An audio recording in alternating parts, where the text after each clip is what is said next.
अब यहाँ पर हम 1 नंबर के दूसरे सवाल को हल करेंगे, जो कि एनसीईआरटी के कक्षा 10 का सवाल है।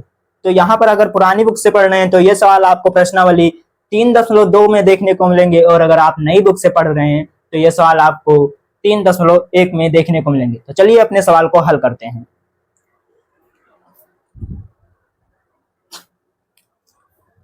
तो यहाँ पर जो हमारा दूसरा सवाल है, इसमें कहा जा रहा है कि 5 पेंसिल तथा 7 कलमों का मूल्य 50 रुपए है, और दूसरी कंडीशन कही जा रही है जबकि 7 पेंसिल तथा 5 कलमों का कुल मूल्य 46 रुपए है।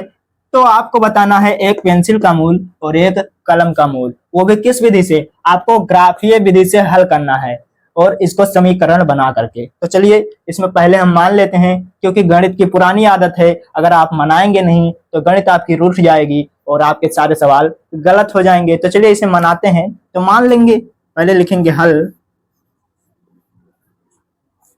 तो हल में लिखेंगे माना एक पेंसिल का मूल्य, लिख देंगे एक पेंसिल का मूल्य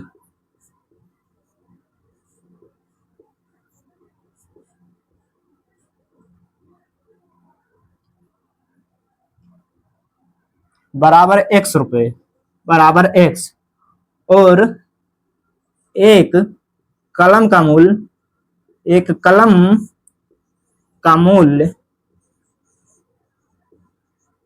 बराबर y रुपए हो गए। तो यहाँ पर आपने मान लिया कि हाँ भाई, एक पेंसिल का मूल्य आपका x है और एक कलम का मूल्य आपका y रुपए है। तो चलिए यहाँ पर कंडीशन में क्या कहा जा रहा है, सवाल में क्या कहा जा रहा है? यहाँ पर कहा जा रहा है, आप पहले लिखेंगे शर्त फर्स्ट।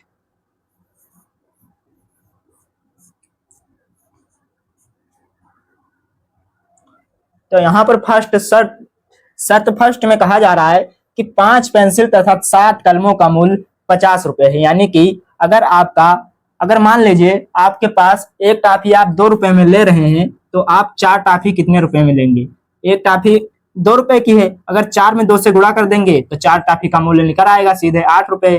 तो वही चीज यहाँ पर करेंगे, अगर एक पेंसिल का मूल्य x रुपए है तो 5 पेंसिल का मूल्य 5x हो जाएगा। तो यहाँ पर 5x प्लस 7 कलम, मतलब इन दोनों को मिलाकर इनका पूरा मूल्य 50 रुपए हो जा रहा है। तो यहाँ पर 7y लिख देंगे, क्योंकि कलम का मूल्य आपने क्या माना है? y माना है, और 7 कलम का यहाँ पर मूल्य बताया गया है, तो उसके साथ y रख देंगे और जितनी कलम होगी वो पता चल जाएगा। तो यहाँ पर यह हो जाएगा 50 रुपए। तो इसे आप लोग समीकरण 1 मान लीजिए। अब यहाँ पर दूसरी शर्त देखिए, दूसरी शर्त में आपको क्या कहा जा रहा है? जबकि 7 पेंसिल तथा 5 कलमों का मूल्य 46 रुपए है। अब यहाँ पर उल्टा कर दिया गया है, यहाँ पर अब 5 पेंसिल नहीं 7 पेंसिल कर दी गई है। तो यहाँ पर लिख देंगे 7 पेंसिल यानी कि 7x प्लस 5y बराबर कितने? 46 रुपए के हैं। तो ये आपका समीकरण 2 हो जाएगा। तो चलिए इसे हल करते हैं। तो यहाँ पर हल करेंगे तो लिखेंगे समीकरण 1 से।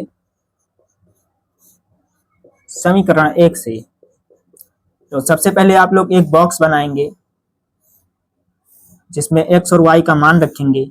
तो यहाँ पर एक बॉक्स बन गया है हमारा, ऊपर x होता है और नीचे y। पहले हम लोग x का मान रखते हैं, फिर y का मान रखते हैं। तो यहाँ पर समीकरण 1 जो हमारा है वो है 5x plus 7y, 5x plus 7y बराबर 50। कितना है? 5x प्लस 7y बराबर 50। अब यहाँ पर अगर हम x का मान हमें ऐसा रखना है कि हमें ज्यादा बड़ी संख्या भी ना मिले और जिसे हम आसानी से संख्या रेखा पर दर्शा सकें, तो यहाँ पर हम लोग सबसे पहले x बराबर 3 रख देते हैं। क्या रखेंगे? x बराबर 3, और देखते हैं क्या मान आता है। तो यहाँ पर 5 और x बराबर आपने 3 रख दिया, प्लस 7y बराबर का 50।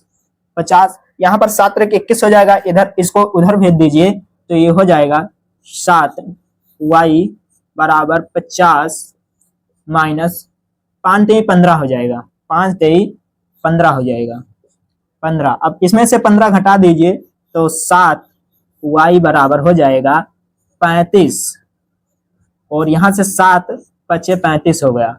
तो y बराबर हमारा कितना निकल कर आया, y बराबर आया है 5। यहाँ पर 7 × 5 = 35, तो y बराबर आया 5। यानी कि जब आपने x बराबर 3 रखा तो y का हमारा मान आया, वो आया है 5। तो यहाँ पर बिंदु हमें जो मिला है, बिंदु जो हमें मिला है, क्योंकि पहले हम x का मान रखते हैं तो x हमने रखा है 3, तो आपका मान आया है y का 5। तो ठीक इसी तरह एक मान और रख देते हैं, तो चलिए यहाँ पर रख देते हैं। तो उसके बाद हम लोग अब की बार x बराबर 10 मान लेते हैं। हमें कुछ ऐसा मान लेना है कि हमारा पॉइंट में नहीं जाना चाहिए। तो अब की बार हम लोग यहाँ पर मान लेते हैं x बराबर 10।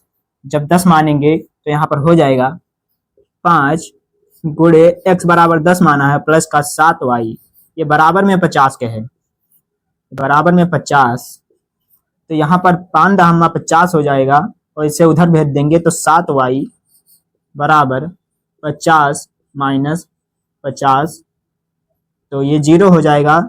y बराबर 0/7 और ये यहाँ से कटेगा तो y बराबर आ जाएगा 0। तो यहाँ पर जो अगला बिंदु निकल कर आया है वो आया है, आपने जब रखा x बराबर 10 तो y बराबर आया है 0। उसके बाद अब हम दूसरे समीकरण को हल करेंगे ठीक इसी तरह। तो चलिए दूसरे समीकरण को हल करेंगे। तो लिखते हैं समीकरण 2 से,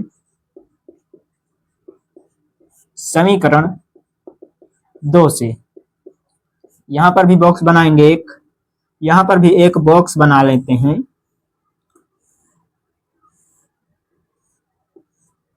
यहाँ पर हमारा x हो जाएगा, यहाँ पर y हो जाएगा।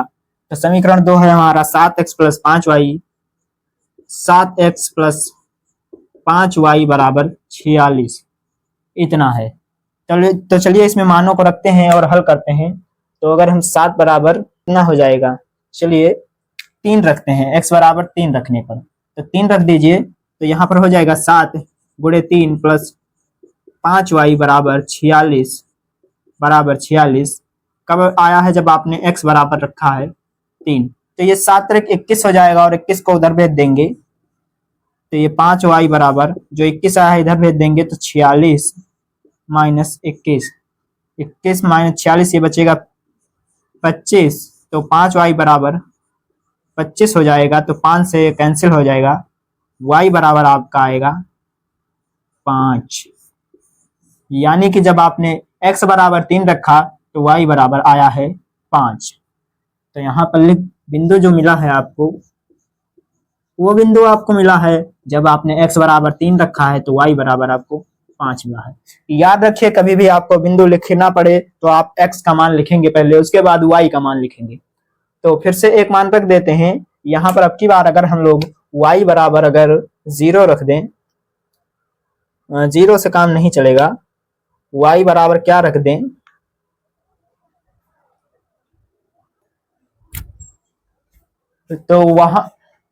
तो उसके बाद हम लोग अब की बार x बराबर 8 रख कर देखते हैं। तो 8 रख कर देखते हैं क्या आता है। तो यहाँ पर समीकरण है 7x + 5y बराबर का 46 है। तो हमने यहाँ पर x बराबर रखा है 8 और ये हो जाएगा 5y बराबर में 46, ये हो जाएगा 7 × 8 = 56, इसको उधर भेज देंगे माइनस में हो जाएगा। तो 5y बराबर 46 - 56 और y बराबर हो जाएगा 5y बराबर हो जाएगा आपका, ये हो जाएगा 46 में से 56 में से 46 घटाएंगे तो आएगा माइनस का हमारा 10 और यहाँ से 5 से 10 कैंसिल और y बराबर आ जाएगा -2। यानी कि हमारा बिंदु जो निकल कर आया है y बराबर हमारा आया है वो 2 आया है माइनस का। जब आपने 8 रखा तो आपका बिंदु जो मिला है, जो अगला बिंदु आपका मिला है वो क्या मिला है, अगला बिंदु आपका मिला है जब आपने 8 रखा है तो आपको -2 मिला है। तो चलिए इतना नोट कर लीजिए, उसके बाद हम लोग ग्राफ बनाएंगे और इसका हल निकालेंगे। तो चलिए ग्राफ को बनाते हैं। मैक्सिमम हमें x में 10 तक जाना है और यहाँ पर 8 तक, यानी कि हमें 10 तक जाना है x में। तो x हम ज्यादा बड़ा बनाएंगे x अक्ष को। तो यहाँ पर ये हो जाएगा हमारा y अक्ष, ये हमारा y अक्ष हो गया। ये थोड़ा तिरछा हो गया है।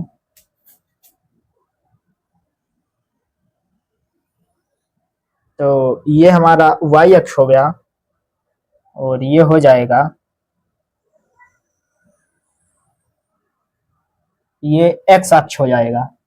तो इस तरफ हमारा, यहाँ पर हमारा पॉजिटिव रहता है y का, यहाँ पर x ऋणात्मक रहता है और इधर x धनात्मक रहता है और यहाँ पर y ऋणात्मक रहता है। तो चलिए यहाँ पर मूल बिंदु होता है जिसे हम लोग 0, 0 कहते हैं। अब नंबर्स को लिखते हैं बराबर भागों में। तो y का मान हमारा मैक्सिमम कहाँ तक चाहिए, 5 तक चाहिए। चलिए जितना तक आएगा रख देंगे बराबर भागों में। तो 1, 2, 3, 4, 5, 6, 7, 8। तो यहाँ पर हो जाएगा 1, 2, 3, 4, 5, 6, 7 और 8। ठीक इसी तरह बराबर भागों में इधर भी करेंगे। तो 1, 2, 3, 4, 5, 6, 7, 8, 9, 10, 11, 12। तो यहाँ पर भी लिख देंगे 1, 2, 3, 4, 5, 6, 7, 8, 9, 10, 11, 12। अब इधर सब ऋणात्मक रहेंगी तो ऋणात्मक भी लिख देते हैं। -1, -2, -3, -4। चलिए ज़्यादा नहीं लिखते हैं, जितना मतलब है उतना ही लिखते हैं। यहाँ पर भी लिख दीजिए -1, -2, -3, -4। अब चलिए हल करते हैं, इसे ग्राफ खींचते हैं। तो यहाँ पर समीकरण 1 में देखिए, जब आपने 3 रखा था तो आपका 5 आया था, यानी कि आपका जब 3 रखा था आपने तो आपका 5 आया था। तो 3, 5 x पे हमें 3 तक जाना है। तो यहाँ पर x अक्ष पे हमारा, ये देखिए x अक्ष है, तो यहाँ पर 3 तक जाएंगे तो हमें y का मान यहाँ पर 5 मिला है। तो यहाँ तक जाएंगे, ये देखिए ऐसे आ जाएंगे तो ये वाला बिंदु यहाँ पर आपको मिल जाएगा। यहाँ पर कुछ, यहाँ पर ये हो जाएगा 3, 5, 3, 5। ये 3, 5 हो गया। फिर दूसरा यहाँ पर जो बिंदु मिला था, जब हमने 10 रखा था तो हमारा 0 आया था y बराबर। तो x पर आपको 10 तक जाना है। यहाँ पर देखिए 10 और y बराबर हमारा 0 आया था, यानी कि यहीं पर रह जाएगा। जब 10 रखा था x बराबर तो y बराबर 0 आया था, यानी ये 10, 0 है। ठीक, अब चलिए इस पर ग्राफ खींच लेते हैं। तो ग्राफ खींचेंगे हम लोग, ग्राफ खींचेंगे तो कुछ इस तरह से ग्राफ खींचा जाएगा।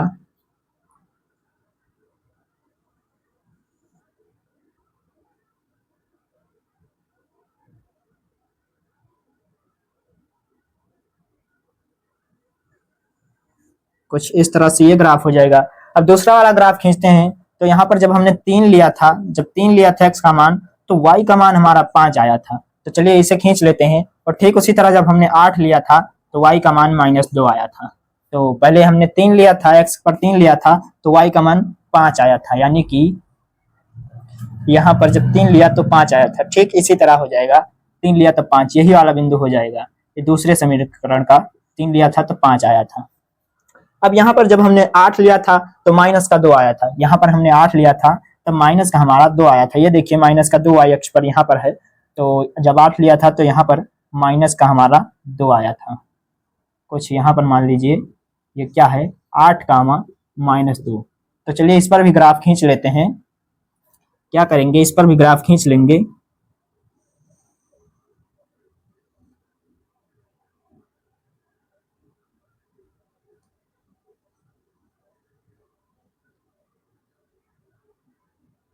तिरछा हो गया था थोड़ा, तो यहाँ पर ग्राफ खींच लेंगे हम लोग। तो ये ग्राफ, ये वाला भी हमने खींच लिया कुछ इस तरह से, कुछ इस तरह से ये बिंदु जो है।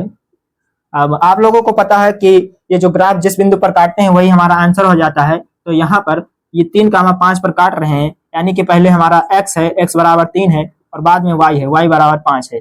तो यहाँ पर आपने जो है कि पेंसिल का मूल क्या माना था, पेंसिल का मूल आपने माना था x और कलम का मूल्य मारा था y, तो यानी कि आपका एक पेंसिल का मूल्य हो गया 3, एक पेंसिल का मूल्य हो गया 3 रुपए, x बराबर 3 हो गया और एक कलम का मूल्य हो गया 5 रुपए।